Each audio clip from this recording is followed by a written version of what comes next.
Welcome. Hi, everyone. Hi, ladies and gentlemen. I see a gentleman. Oh, a gentleman. Excellent. There was another Julie Walton on there, it said. What was that? Gangers in town. Oh, my goodness. Is there an ID? Maybe an ID? Hello out there. Fun to see everybody. Hi, Nicole. Welcome. Everybody, hello. Is everybody dressed? Does everybody have clothes on?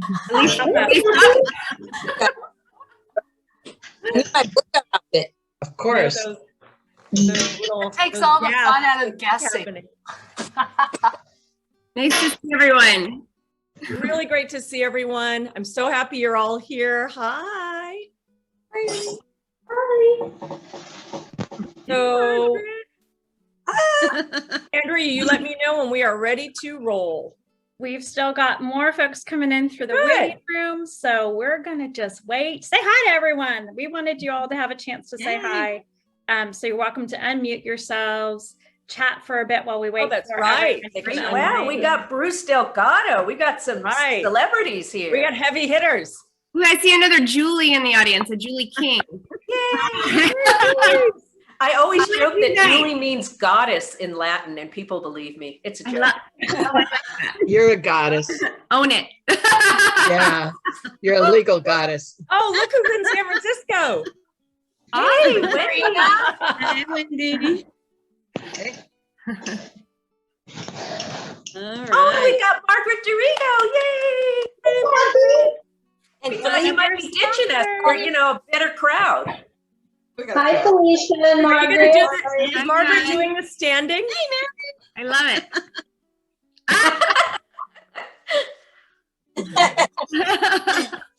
He's a regular. Oh, sorry.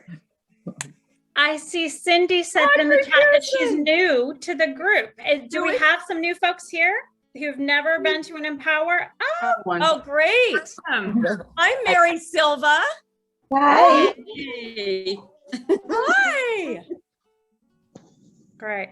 Well, I think that we can get going. I don't see any more in the waiting room now, but we're going to keep an eye on that. So I'm going to mute everyone. Good. Dina and Julie, make sure you unmute yourselves again. Am I uh-oh. How did I go to mute? That's crazy. It went to mute for a minute. Uh-oh. Am I unmuted? You are unmuted to me. Can you hear me? But you're the good. voice that lives in my Okay. head now, so you're never on mute in my life. Hello, Yay.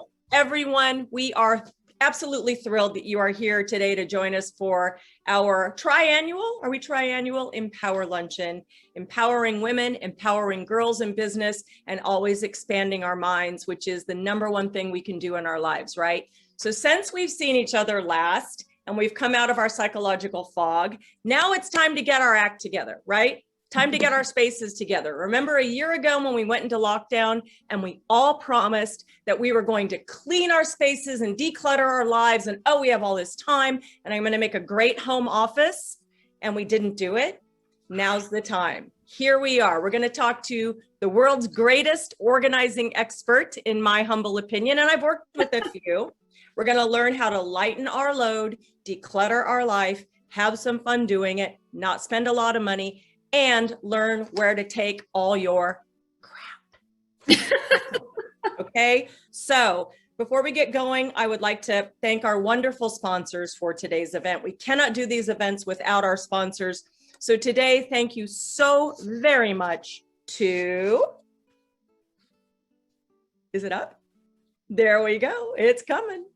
I'd like to thank our beautiful sponsors, Dorigo Consulting, always there for us. Pacific Valley Bank, Salinas Valley Memorial Hospital, or healthcare system rather, and our media sponsors, the Monterey Herald and In the Loop magazine. Thank you so much. Again, we can't do this without you, so we're very grateful. A little bit of housekeeping. If you have any video or sound issues, please try to turn off your camera or use the dial-in number to listen in. If you have questions, we are begging you to pop questions into the chat. We will be taking Ask the Organizing Expert questions. We're going to do our very best to get to all of your questions. Before we get going with our expert, we're going to have another expert speak. You all know her. She is Impower Board President, Kathy Huggins. Kathy? Hi, good afternoon, everybody. Thank you, Dina. This is really exciting to see faces again. It's so nice. And most of you were on the virtual event from last November as well. It's been a tough year, as you know, with COVID and all the restrictions in place and not being able to get together in person and network. And so Zoom is the next best thing. So I want to thank you all for taking time out of your busy schedules to be here today. We appreciate you attending these events, and we appreciate your continued support of Impower. And I want to take a moment to thank Dina and Julie in particular. This is really great. This was a wonderful brainstorming idea that they had along with one of our board members, Andrea Scott. And so I'm super excited for all of you to hear and to learn, because I was one of those people a year ago, COVID hit. Okay, I can't go anywhere on the weekends. What am I going to do? I'm going to clean out my closets. I'm going to clean out my drawers. Okay, managed a few. And then I walked into my garage and I turned around and ran. So I'm really looking forward today to hear what these two ladies have to say, because the garage is still very scary for me. And I'm sure most of you have a place in your house where it is scary as well. So again, I just want to thank Dina and Julie. I want to thank our Empower Board of Directors, fabulous women I have the opportunity to work with as we continue to support our community. And again, I want to thank our sponsors, Margaret D'Arigo Consulting, Salinas Valley Memorial Hospital Healthcare, Pacific Valley Bank, and our media sponsors In the Loop and the Monterey Herald. And just, tuck it away in your brain. We are hoping to have, hopefully, an in-person event this fall. Great. Stay tuned. Check our website. And ladies, continue what you're doing, being fabulous. Thank you all again for being here today. Thank you so much, Kathy. So before we get going, I'd like us all to get acquainted with the word that you're about to see. It's spelled a little crazy, but all of us do this word every single day. Zhoosh. It means to make more exciting, lively, or attractive, but in our organized speak, it means to just make you and your stuff look better. So before we get going, take the zhoosh off the screen, and I and all of you are going to zhoosh together. Here's zhooshing. We all do it. Let's all zhoosh. Get your necklace straight. Get your collar straight. Notice the hair that's sticking up. Okay? Zhooshing. That's zhooshing. I have my makeup box here. If that is sticking out, I'm going to zhoosh it, right? We zhoosh everything. And Julie is all about zhooshing. And if she could name her company Zhoosh Incorporated, she would, but nobody can. No one can spell that, right? So we're just going to stick with the Edit Carmel. I'd like to introduce you to a woman who's changed my life. I worked with her personally for a 3-month project. It was supposed to be a 3-day project. She comes from the corporate world and from the world of local television, but she ended up knowing what her calling in life is, and that is making people's lives better through organization, decluttering, etc. And she also turns over estates. That's one of her main businesses. So ladies and gentlemen, I'd like to introduce to you the owner and founder of the Edit Carmel, Julie Walton, a very dear friend to me. Julie, welcome. Thank you so much, Dina, and thank you everyone for having me. I'm really excited to be here and to talk about my favorite subject, organizing. It's funny because I fell into this in an interesting way. Everyone likes to ask me, well, how'd you become an organizer? Like, how did that happen? And the truth is, I've been organizing since I was a 5-year-old. I was organizing my dolls. I was organizing my room. My favorite thing would be to have my parents have guests over so I could show off my space. And I took all of my skills as being an organized person, and I funneled it into a career in marketing, in advertising, in television, managing huge projects on a national and international scale. And that's really what organizing is all about. It's about efficiency. It's about conquering clutter so that you can function better. So I like to say I've been doing this for 45 plus years. And when I finally pulled the trigger to start my own company, I've never looked back. I finally found the thing that I love to do the most.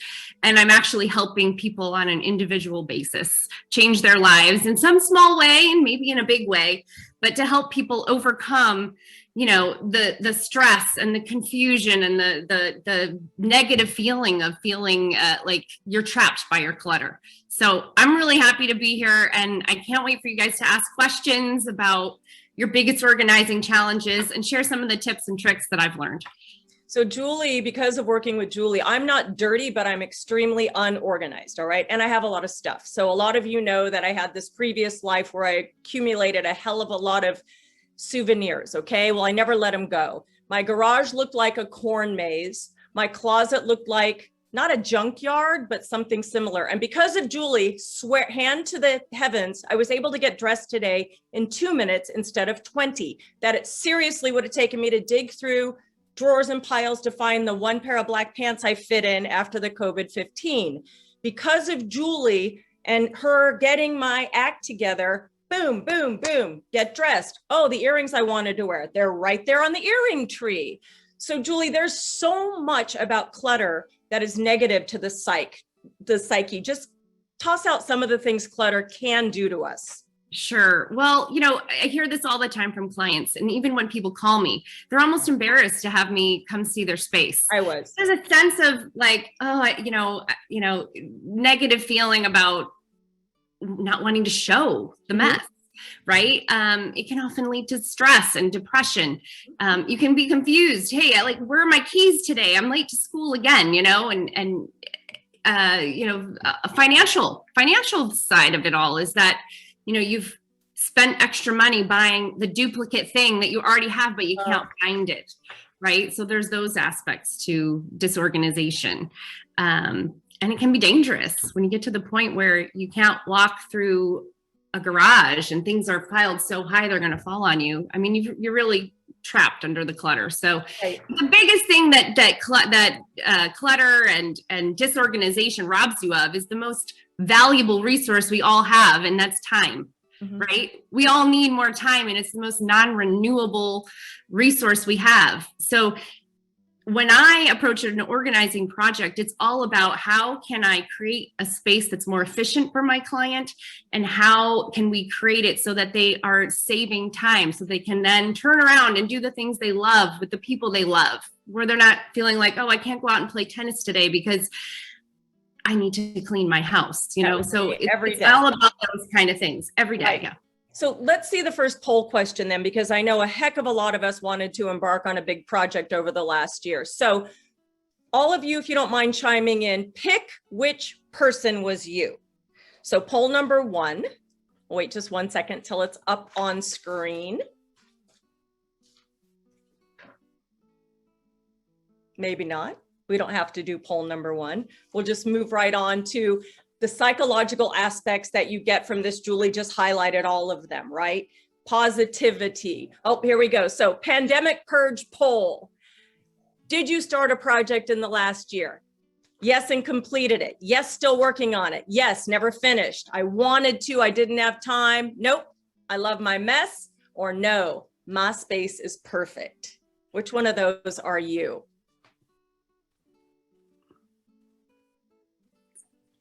Sounds like a lot of people started some projects. Yeah, it does. That's and great. Completed one. A lot of people still working. Yeah, that's good. Started and never finished. Ooh, we don't have any perfect people out there. That's great. Oh, now we're going.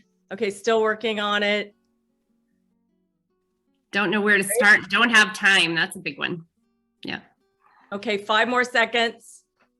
4, 3, 2, 1.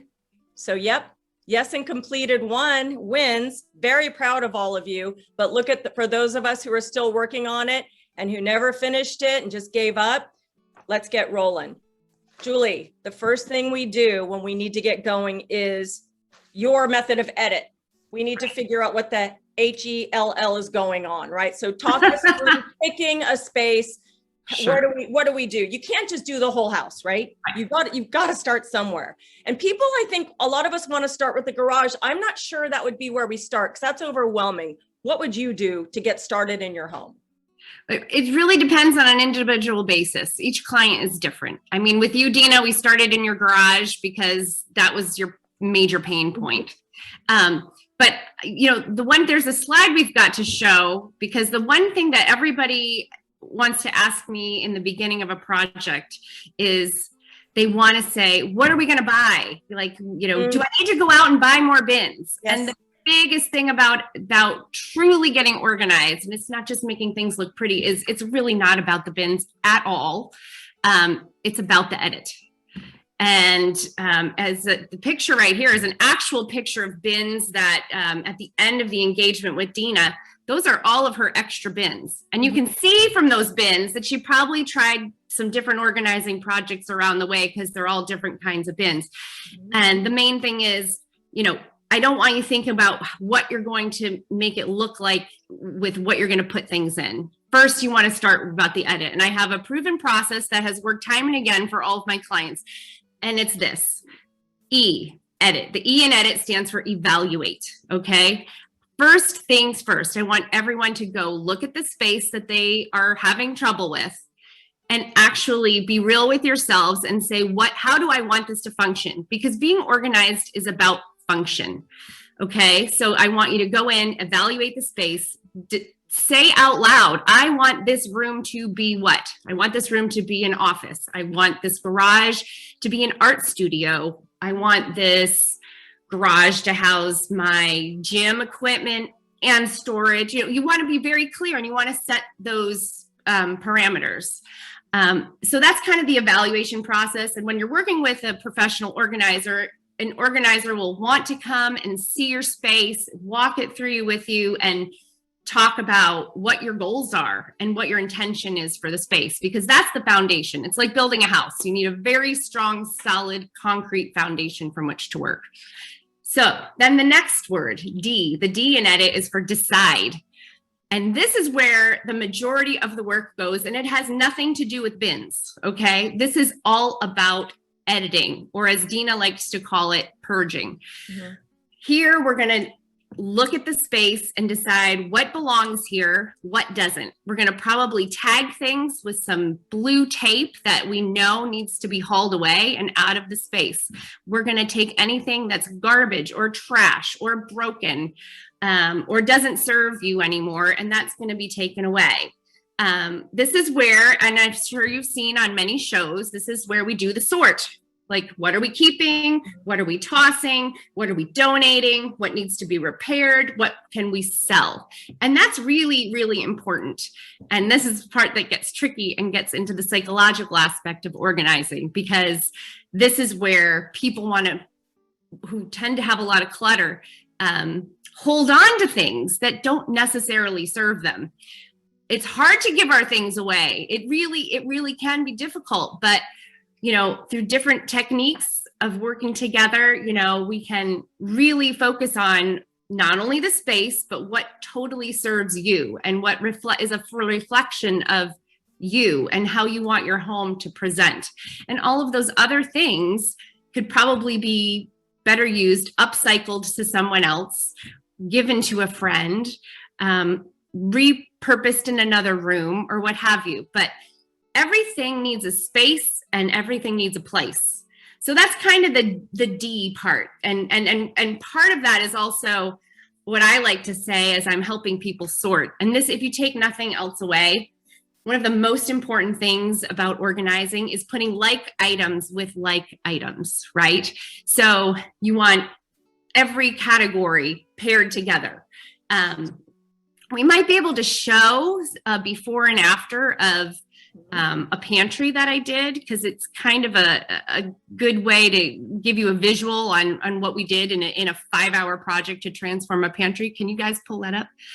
So they're all together. I wanted them separated on different slides, but here you go. On the left, you can see a very cluttered pantry that had cleaning products and art supplies and just a total jumble of different items but not organized. In the middle, you can see there's some cleaning tools and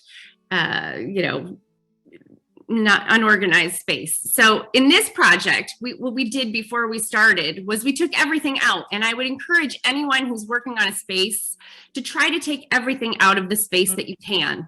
I mean, and then clean down your space. And when you take everything out, that's when the decision part, the D part starts, the deciding. We put everything into categories here.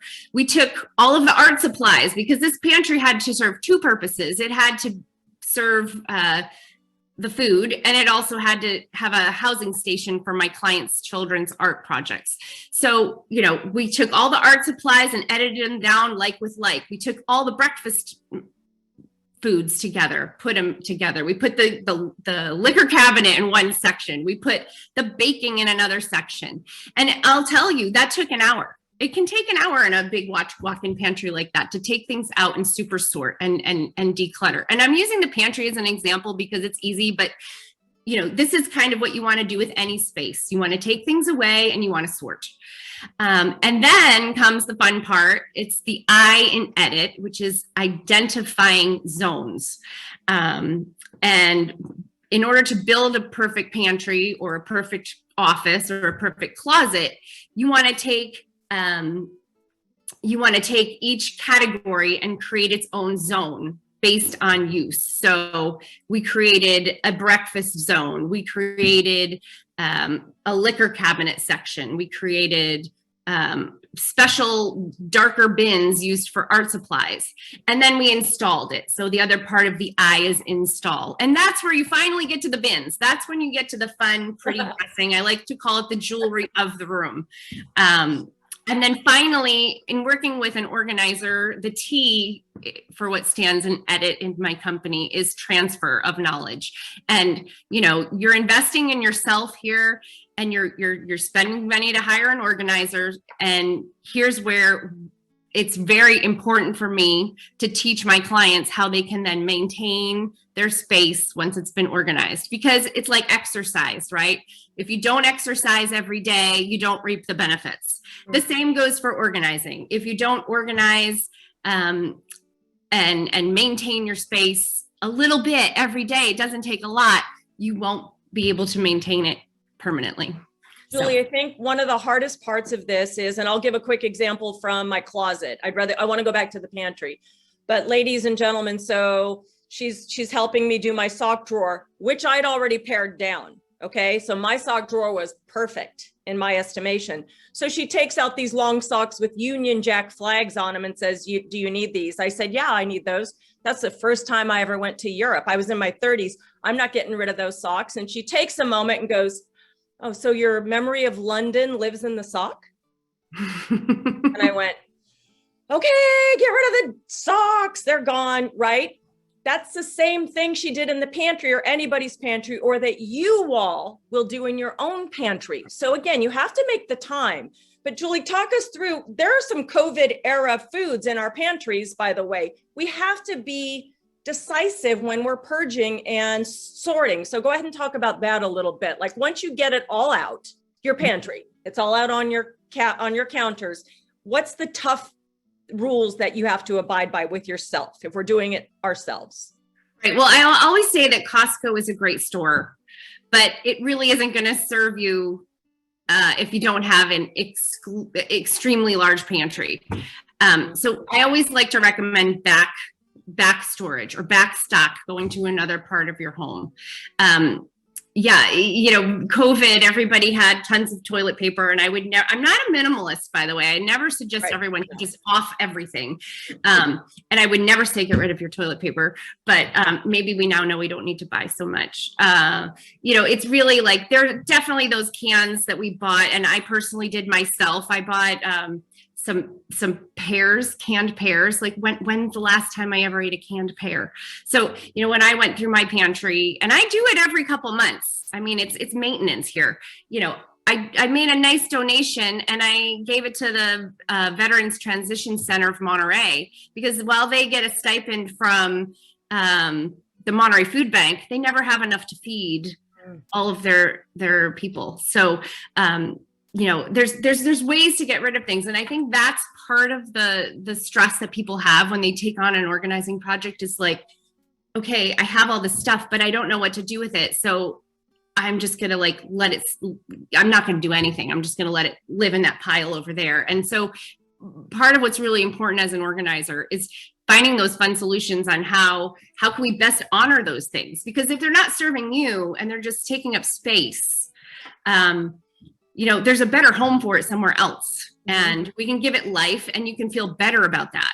And sometimes the home is in the trash. So like Julie knows, I'm cheap as hell. So I have this much baking soda in a box and then a full box behind it, but I won't throw out the box to get my pantry looking good. And she's like, today you're going to throw out the millimeter of baking soda. Right. Because everything cost 8 cents. Like there are certain, and we're not wasteful. We're not talking about being wasteful. We're talking about being pragmatic. So that 8 cents gone in the trash was worth me having this much space freed up in my pantry. And I think that's true of all things. Like, and this is another thing I like to tell people is, everything in your home needs room to breathe. Zhooshing. Yeah, but not zhooshing. Zhooshing's kind of making everything look neat and perfect, but right? Breathing. Room to breathe. So when you get the overstuffed closet, and here's a fun fact, people, you really only wear 20% of what's in your closet. Right. Tops. And now I'm not saying I'm going to, go in and get rid of 80% of it, but it does show that there's room for things to go away. So if your closet's completely jammed, and you've got 15 pair of black pants, I love to play games with my clients. It's like, okay, you're going on a trip tomorrow, pull out your favorite pants. Okay, there's your favorite black pants. Okay, what's the pair of pants you wear to X event that you love to go to? There's the second pair. What's the pair that doesn't fit anymore? Okay, these don't really fit, but I'm saving them for when I, lose weight, or the opposite problem. I'm saving them and just in case I need them later. And here's the truth, and I'm speaking from personal experience, when you lose weight, you never are going to want to wear the clothes you wore 10 years ago. There might be that one great piece that you want to hold on to because it's special, but you're going to want to buy new clothes. And same way the other way, you're not going to want to wear clothes that you had 5 years ago just because, you don't fit in the other ones right now. So, I'm not saying get rid of everything, but there's room in there to make space for things. And when you can let things breathe, you'll be able to find what you need faster. You'll be able to, like Dina said, the earrings she wanted were right at her fingertips. The shirt that I said, hey, I'm wearing this dress. It's got this color. She's like, oh, I've got a shirt that matches it. And like literally 30 seconds later, here it is. That's what it's all about. And you will wear more of what's in your wardrobe when you have less in it. Trust me, the things you've been hanging on to are making it hard to find the things you want to wear. So, just internalize that, okay, I'm going to be strong. I'm going to even if you paid good money for it, at this point, the money and a lot of people try to say that they're like, oh, but I paid so much money for these great shoes, but you're never wearing them. So that's already done. We're beyond that part, right? So you want to say, I spent all these money on these shoes, but now who could wear them? Because if they're just sitting in my closet, they're not having a life somewhere else. Absolutely. And that was really hard for me. And I think that's hard for most people who are signed on today is it's your stuff. It's your precious stuff. And I did have a lot of things like that I swore I'd be selling on eBay or whatever. And then I never go to that process. So it sits in bags. By the time it's ready for eBay, it's all totally not even out of style, out of era, right? So you do have to be firm with yourself when you're going through the sorting process. If you can't live without it, you're keeping it. If you use it, you're keeping it, right, Julie? Right. Well, there is one other tip. And this happens a lot with clients. If there's something that they haven't used, I like to ask, when's the last time you used it? And often they'll come to the realization on their own. Yeah, I haven't used it in a couple of years. Okay, I can let it go. And Dina, and also, letting go of things is like a muscle. The first day Dina and I worked together, it was hard, and it's exhausting. At the end of the day, Dina was like, oh my God, I don't know, how am I going to keep doing this, right? But as the days go on, you flex those muscles and you get stronger, and it gets easier and easier to let things go. So if everybody signed on, if you're going to start tackling this, and you can do it, because Julie obviously did the bulk of my project, but then I'm able to finish on my own. I'm not completely the dimmest bulb, but again, I thought my methods were fine. My methods were not fine. I wasn't getting rid of enough, just to be perfectly honest. I had 3 good things and then 3 backups of things. And I'm talking about everything. And I shop at Marshalls and Ross. I mean, everybody knows that. But I had backups that are never going to be needed. And so many, like she said, there's so much upcycling in this area. We have so many incredible nonprofit shops. You get tax write-off slips if you donate. It just good makes good. It's good for you to clear your space, and it's good for the next person as well. And if it's not good enough to give to a nonprofit resale shop, it's not good enough for you to keep. That was a hard one for me, because my stuff, I was clinging to it like crazy. And another thing comes with collections. So I had a lot of little collections. This is for any of you who collect anything. Julie's philosophy with collections is, if you own that collection, it needs to be seeing the light of day. So like, I collect rocks. I don't think I can hold this up. I collect rocks. So I'm going to kill myself, but she made all my rocks be out on a tray. See, instead of, I had them out around the house, but I didn't have them out to be breathing and being able to be zhuzhed and yada, yada, yada. So that's my big collection, right? Abalone shells and crystals and rocks. Yeah. Like items with like items. If you collect it, show it. So I've got this little tchotchke stuff, these little sterling silver set. She's got that displayed on a bookcase upstairs now. I wouldn't have done that. I'm like, that's not display worthy. If it's good enough to keep, it's good enough to display. Get it out of boxes. Nothing, she wants nothing to live in the dark, I should say. I was going to say in boxes, right? So. And that's why bins are often the downfall to being organized, because you think automatically, I'm going to go buy more bins. But what happens is you put the things in bins and then they end up living in the bins. Right. And you can't find them. And I would press anyone to take a non-clear bin that's been sitting in your attic or your garage for more than 6 months and tell me everything that's in it. And if you can't tell me everything that's in it, or if you can name that one thing that's in it, that's the thing you're keeping. If you can't tell me the other things, then it's not serving a purpose. And I think that's the big thing about organizing, right? It's what is serving you, what's serving you, what makes you happy, what do you love to see. Dina's rocks were all in a box, in a shelf, hidden, and they're gorgeous. And not all of them. They were scattered throughout the house in a very disorganized fashion. Yeah. They were terrible. Good ones. We took the really good ones and we tried to put them where she can see them. And there's another one in your living room, which is truly stunning. Julie, we have a Dina good loves her rocks. question. I learned a lot about it. Yeah. We have a quick question that popped up. What about seasonal decor, right? We do box setup, bring it back out, box it, right? Yeah. Maybe not editing it the way we possibly could or should each year. What about that? Talk about it real quick. Interesting. So I love Christmas, and I know Dina does too. I have a huge Christopher Radko Christmas collection. They're my favorite ornaments. And I will, when it comes to seasonal things, you're going to rotate it. You're going to bring it in for a few months and then it's going to go out. Okay, so yes, bins are good. But you should really be editing it at the end of Christmas or at the end of a holiday or at Easter or Thanksgiving. And if you didn't use all of your decor, you really need to think, well, does it serve this house? Does it serve this space? Is it just taking up room in my garage that, if I didn't have all these extras that I'm holding on to that I really didn't use this season, do I really need them? And actually when I met Dina, it was after Christmas, and that's where after we did the garage, we started with purging all of her holiday decor. And we got it down to, I would say we purged at least 5 bins worth of decor, because they were just, the extras you pick up here or there, and then you used them one year and then, they kind of became dated or stale and you're not going to use it all. And everybody goes through that. You hang your Christmas ornaments on your tree and you never put them all on. Well, okay, the ones that you didn't put them on because they weren't the best ones. They were maybe not even back of the tree worthy. So those are the things you want to edit out. And you could take that with any category in your life.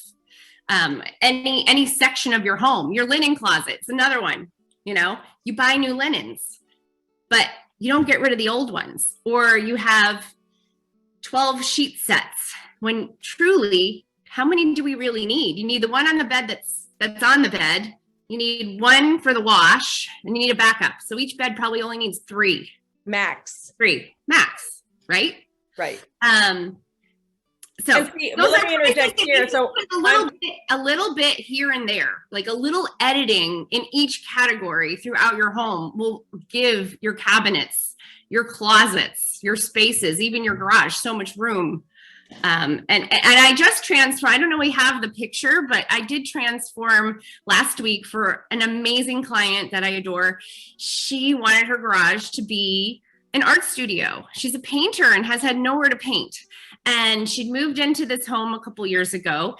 And, you know, obviously a garage is also going to serve storage, but we needed to go through a bunch of boxes, look at everything that was just boxed up on the back of that garage and figure out, what are we keeping? What are we getting rid of?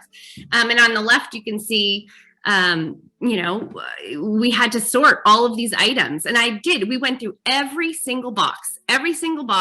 Mm-hmm. And then we were able to transform the space on the right. So she has an art studio and a place to hang out in. And the funny thing about this project, this cost $0 in organizing bins because we repurposed everything she already had. So we either used bins that she already had, and I don't know if you can see this on the screen very well, but in the back, we actually used, they're kind of blonde looking organizers. Those are actually old cabinets from a kitchen remodel. So, I mean, you don't have to spend a lot of money to be organized. You just have to have a way to contain categories, right? And that's the main thing, is a zone. We've got a zone for art. We've got a zone for hanging out. We've got a zone for gardening supplies. We've got a zone for baskets. We've got a zone for entertaining supplies. And in the way back, which you can't see, we repurposed an old chest and used it for linens. So, you know, you don't have to spend a ton of money. You just have to get creative and use what you already own. Mm-hmm. Mm-hmm. So, okay, people like me who've been through this, a little bit resistant. And I always tell myself, look, if I don't like it, I can undo it. Because when she moves where my Scotch tape and my pens are to a different drawer that's in a much better space, which I highly recommend everybody does that, you know, put things where they will be used more. It does take a little while to get used to it. So Julie does have a quick list of things we can do to feel better about our lives day to day, hopefully after we've purged and decluttered our spaces. But before we get to that, I have a quick question.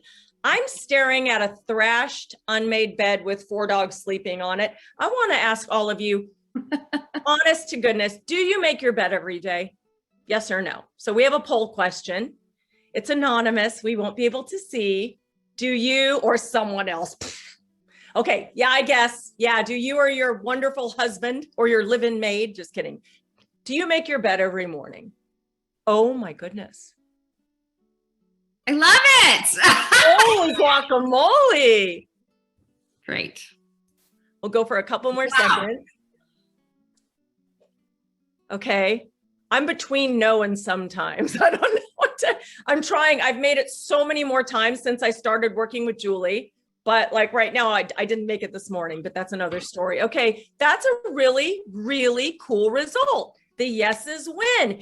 You all signed, you organized people signed on to this. I'm really impressed. I think so. I think that's wow. Great. That's really cool. Okay. So that making your bed is Julie's #1 for how to make yourself feel better every day. So let's take a look at Julie Walton's top 10 things that you can do to make yourself just feel better and stay organized on a day-to-day basis. Julie, I'll let you go. Well, I love to see there's so many people that make their bed because it's a visual win. It's a way to start your day off with a positive. It actually will help you be more neat and organized throughout the day. And it's the most instantaneous way to make any bedroom look better because obviously your bed is the largest thing in the room. So if the bed's made it's going to look less clutterly. Once we've gone through and we've organized your spaces, it's really important that everything has a home. And so when I'm organizing people, we need everything to have a place and a place for everything. So obviously we want to put things back after we've used them. Another one, take out the trash every day. Every day. Trash builds up. In my house with my kid and my husband, if that trash is not taken out before I make dinner, I cannot function. I have no room to throw away the stuff when I'm cooking. You know, things end up on my counters. It's frustrating. So trash out every day is a big one.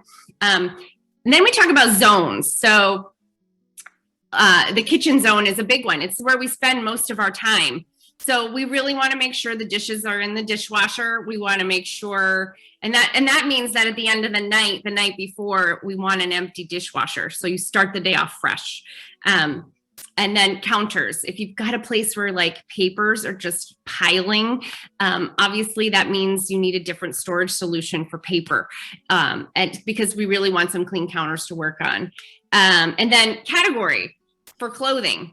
I know it's, and I'm always trying to train my son, you know, like, don't just throw it on the floor. There's a hamper, way to like just make your room look messy. And then, you know, if the clothes are on the floor, you're just less inclined to want to put other clothes away or be neat. So that's a big one. Try to keep them off the floor. Let's see. Oh, and here's another really big one, especially during COVID when, you know, Amazon.com was our best friend because we couldn't go anywhere. And it's just become a part of our lives, right? So things that are incoming and things that are outgoing. You always want to sort your incoming items, and mail is a huge one. So when I go and get my mail, and I really encourage all my clients to do this, do not even bring the junk mail in the house. Just beeline to the recycle. If you're going to bring it in the house, deal with it immediately, because with paper, you only want to touch it once. I cannot stress this enough. We do not want to touch paper more than one time. Take everything out of the envelopes and all the junk that they send you with the envelopes, and save the one pertinent part. If you are able to, I like to try to, when I get a bill in the mail, I like to open up my online bill pay, which makes things instantaneous, and I'm never looking for a stamp and I never have to get it to the mailbox. I'll try to pay it right away. If not, have a designated mail center in your home. Huge, huge, huge. You want to have a drawer that's, or a shelf or some place, just what you need, a spot in your home that's easily accessible where you can put the mail that you're using. You need to go back to and pay, or you know, correspondence you need to follow up on. But you don't want it on the counters, and you don't want to try to touch it too many times. Kind of same thing goes with packages that come in. You're going to want to take the thing you got from Amazon out, give it a home, and you're going to want to take the packaging and get it right to recycling. And here's one thing, like, actually, Dina, this is a big thing with you and me is, you know, you get a lot of packages in all the time. People love to send Dina things. And, you know, I think it's really important because sometimes that can be really overwhelming for her. And I've spent enough time with Dina to know that I've seen the UPS man come like 5 times in a day to drop off boxes. So we had a little conversation about that. And one was, okay, like, do you really, really need it? Like, if you're a shopper, and there's probably shoppers out there, but you're struggling with clutter and space, and you're an online shopper, I want you to put it in the cart carriage, but I don't want you to hit purchase for at least 24 hours. No midnight shopping, because you'll really think twice. Do I need it? Do I have a place for it? Can I honor it? Am I going to use it? And with the same token, when things come in, when you buy new things, you want to have a solution for things going out. So maybe in your closet, if you love to buy clothes, you know, you buy some new clothes, you want to have a bin in your closet that you can fill with things that either don't fit or broken, don't serve you, so that at the end of the month, you can go donate it somewhere. It's really all about managing the material items we bring in and out of our house. And as ever since our whole lives, we've been groomed to be consumers. I think back to when you were a kid and we used to watch cartoons on a Saturday morning. They'd sell you the next sugar cereal or the next Barbie doll or the next Lego. You get older and the fashion magazines tell you, hey, let's buy, the greatest new outfit for school and the latest and greatest makeup. And now with, the internet, you can't go past your Facebook feed without getting someone wanting you to buy, a new pair of shoes from Macy's. We are just in a society that's a consume. So the point is, try to recognize that and try to realize that when things come in, things have to go out. Let's see, where are we? What's my other one? I've kind of lost, but I've still got the get everything out of the car. That's the car. Our cars can become little clutter bugs themselves. So what you bring in the car in the morning, try to bring out. I always keep a plastic bag in the car or a tote bag or something. So at the end of my busy, crazy day, and I haul a lot of stuff in my car. I'm constantly moving things for clients, taking them to donations. So yeah, my car gets a ton of use, but by the end of the day, everything's out. And that will help you greatly as well. And then digital, we all have digital lives. Deleting junk mail so you don't have 30,000 in your inbox. Inputting your new contacts, or when you get a new business card from someone, hey, I'm going to put it right in my phone and toss the card. It's just more paper. Same thing. Am I going to make notes in my notes section? Am I going to review my calendar for the next day? All helps you stay organized. If I don't review my calendar the night before, I could very well forget a client meeting. So that's like, for me, I have got to be on top of my digital life. And then, here's a big one. You want to also digitally, if you want to be able to charge your chargers. I like to have digital charging stations on each floor. Each bedroom has one, and in my kitchen, I have one, so that I'm not constantly looking for a source of a charger. Nothing drives me more crazy when I can't find my charger or my keys, which leads me to this other one. If you are losing your keys like I used to, but invest in a little carabiner. They're like $1.99. You hook it on your key, and then you attach this to your purse strap or your tennis bag or what have you, and you'll never look for your keys and be digging for them in your wallet again. And then also the last thing is, trouble zones. We all have trouble zones in our home where, like I was saying before, the chair that's constantly covered with clothes, or the counter that has a section completely covered with papers. That is a huge indication that you need to find a new storage solution. And the other final one I would say would be, have a command center in your home, a place where things come in, a place where things go out, and have a dedicated space. And during COVID, I actually created by my front door a masking center. So because everyone was forgetting their masks as they're running out the door. Oh, do I have a mask? So there's masks and hand sanitizer. Likewise in the car. But it's really about thinking about how you use your space and looking around your home and seeing, where are my closets full, or where are the piles coming up on my counters, or what's the corner that's filled with a bunch of random stuff, or even that fourth bedroom or second bedroom, whatever, your bedroom that was a bedroom and now is just a dumping ground. It's Julie, all screaming for a storage solution. We have a couple questions, and I think Dina might actually be able to answer some of this, because she does get a lot of gifts, or you do some shopping. And I thought this was a really interesting question. How do you get over some of that guilt that might haunt you about getting rid of things that you did spend the money on, or somebody else spent the money on, but it's really not serving the purpose, to Julie's point? There is a little bit I'm about choked up about this, Andrea, because Julie really had to coach me on this. I would cry a lot. There was a lot, and I'm not a big crier. There was a lot of tears. Oh, I'm not letting that go. So-and-so doesn't have a lot of money, and they sent me that. I did keep almost everything I've received in the last year, but let's talk about previous years, right? Julie, take it and convince the rest of the ladies and gentlemen, because it will free up their lives. Not free up their lives, but it will help. Even if it's an heirloom that came in, you guys, from a family member that you don't like. Go ahead. Well, this is a big one. This is definitely a big one. Let's just start with the gifts. Okay, you need to remember that the person that bought you the gift, they've gotten the joy out of buying it for you and giving it to you. And their intention was great. And you can receive that gift with all the love that they gave it to you. But if it isn't serving you, it's not going to help you because it's just going to create clutter. So, you know, you can give it a new life by gifting it to a charity or saying, hey, you know what? I don't really cook, but you know, my friend is a great cook, so I'm going to give her this. So the giver has already experienced the joy, and the giver would also, on the flip side, not want you to feel any sort of negativity about having to keep it. So that's kind of like the philosophy we try to think about on maybe passing on or upcycling gifts. Heirlooms are another one. You know, it's kind of the same philosophy as the socks.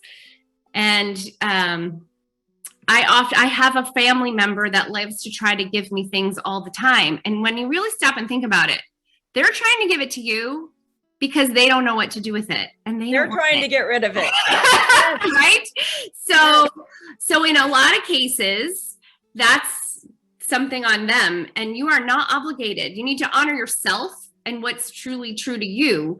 And that would probably be another thing. If it's not something you truly love and truly need and can truly honor, that you should pass on again to a charity or another useful solution. You know, like, yeah. Sorry, I want to say too, because we're just getting to the very end of the program. Oh my gosh, already so fast. Yes. Oh. But when Julie talks about these top 10 and her last one is then making sure you have a home, there are calls for storage. I want to go over a couple little storage things before we leave today, you guys. So Julie, like the big buck stuff is the OXO, the OXO, the OXO. Like, look at this, right? So this is like the big bucks, redo your pantry. She did some for me, but then look where I got the rest. That says, you can't see it. That says Marshall's. Okay. So I went to Marshall's and was able to get the rest of the OXOs that I wanted. Okay. So, and these are great for storing, but look, dollar store, 49 cents, the Sterling, well, actually Home Depot, they were cheaper at Home Depot. So she's changed $1.99 for $1.99. You Right. can use a plastic shoebox. So you don't have to spend $20 on a bin. Right. So our $1.99 in our life that she made was almost all my drawers now have something like this in them. You feel like, when you open a drawer, it just looks good. It feels good. And you're not talking to a perfectionist or a minimalist. I'm a maximalist and I'm scattered. But seeing my drawers in these 49-cent separators has changed my life. So there are reasons to use bins. So Julie, some of the other things we used, we didn't buy a lot, you guys. We used my favorite one is this. I love the dollar store, by the way. Okay. I don't know if you can all see this. Do you guys know what this is? Can you tell? It's a pool floaty. Anybody want to gander like what this could be used for? Just think for a second. These make the very best shoe boot holders. You cut it to the size of the boot and you stick it in your boot and your boots will stand up straight for $1. You can get 4 boots out of one of these usually. instead of $24.99. Yeah, at the dollar store. Our favorite I made thing a Christmas was, wreath out of one of those. what'd you make, a Christmas wreath? Yeah, I made this last year. I made a Christmas wreath out of one of those. Good, you're Awesome. 50 like we are. Yeah. We used, her favorite thing is electronics boxes. So if you do splurge and you do get a phone or an iPad or whatever, those boxes are sturdy as heck. They make great dividers. If you guys looked in my pantry right now, you'd see a few of these cute things, but you'd also see a bunch of that. Remember the series of bins we showed at the beginning? She pulled anything that was still intact. Doesn't have to be perfect. It's just that it's separated. And so my baking stuff is in a bin now, my, et cetera, et cetera. I know it's time to go. I want to take a couple questions. Do we have some questions? Yes, let's get one question that I thought was really great here. How do we, for those of us who have spouses or partners in our home, how do we keep them in this zone, zhooshing? That's a big one. So quick tips, real quick. Well, my husband's neater than me, so I'm out of this one. It's funny because, often once you get a space organized, and I'm always like wondering what the other spouse thinks, they will come in, be blown away, and then they will get with the program. And there's a lot of coaching going on, about that as well, but it's teaching and training people. You have to think differently and you have to be a little consistent. But most people are not resistant. But it really is about maintenance. And I offer, as much as all my clients can do this on their own and maintain their spaces on their own, I often get called back 6 months to a year later to just rejudge, as I like to say. And every client uses that word, like, can you just rejudge us? We need to get back to what I like to call set point. Right. But, it's a challenge. And sometimes, quite honestly, I'll be honest, I've organized huge walk-in closets that are shared with the husband and the wife, and the husband doesn't want, in this case, the husband doesn't want his stuff touched, and that's fine. And that's just personal boundaries. You can control your own things and your own space, but sometimes you're just going to have to let it go and let the partner have the space they want to have. I want to chime in real quick, you guys, because my husband is a much neater than me. So there's 3 pairs of shoes on my side of the bed. There's never pairs of shoes on his side. One of you commented, I'm terrible about leaving shoes all over my bedroom floor. Here's the deal. Julie has retrained my muscle. When I see the shoes now, so I'm not calling you a brat, whoever wrote that. This is what I call myself. I go, I'm being bratty if I leave these out. Like, I look at it that way, like you're being a brat, you're doing something wrong. Put the shoes away. What happens is the partner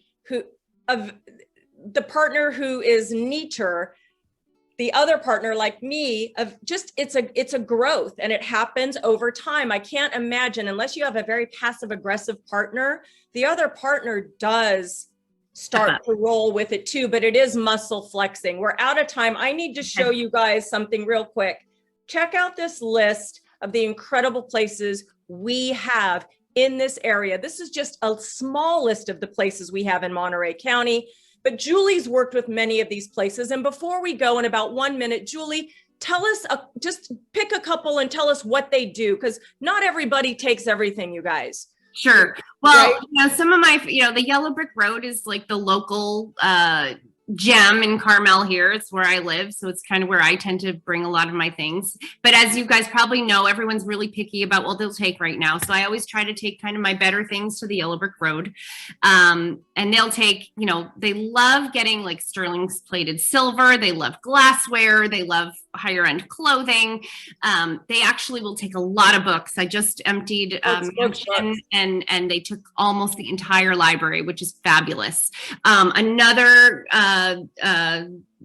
group that I love and adore and work with are the Monterey Veterans Transition Center. They are actually going to be opening the Last Chance Mercantile probably pretty soon. We'll find out on Friday. And that's been such a hard thing, because the Last Chance Mercantile is where you go when you can't, the last ditch effort to send something to is the Last Chance Mercantile, but they'll be taking that over. And they help veterans who are homeless, and they also help the local military. And they love furniture for new military families starting out.